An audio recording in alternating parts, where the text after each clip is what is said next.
Why did Alec Pierce get paid all that money? So, I look at this is interesting because they get rid of Michael Pittman. And I think, Rich, would you say, at this point, Michael Pittman's probably a better player than Alec Pierce, right? Well, I mean, again, we're talking production. And, when Pierce catches it, he gets the big-ass chunk play. Right. Almost all the time. And if you're going to be spending the amount of money that like this on a receiver – yep. I'm giving you more of a nuanced answer than you probably asked for. No, you're nailing it, though. Go for it. I mean, that's what it is. I think it's Pierce is 25 years old, and what he brings to the table is much harder to find and harder to replace than what Pittman does. And that's not denigrating Michael Pittman, who's tough, reliable, consistent. I think he's going to be a great fit for Mike McCarthy with the Steelers, right? But what Pierce brings to the table is really hard to find. And so it's a gamble by Chris Ballard and Shane Steichen on, we think he's going to be able to round out his game. And he's the right type of kid, and we know what sort of player he is.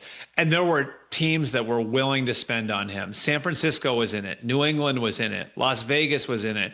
Tennessee, to a degree, was in it.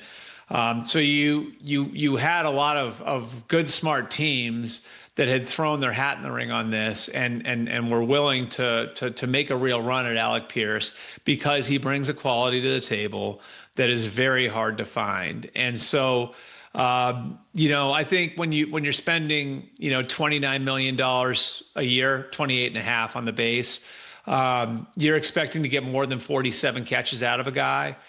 I think the Colts' feeling is that that's naturally going to happen and that they can replace some of the things that Pittman brought to the table with Tyler Warren and Josh Downs underneath, and then they can find a third receiver who can do the job. So that's sort of the logic on it.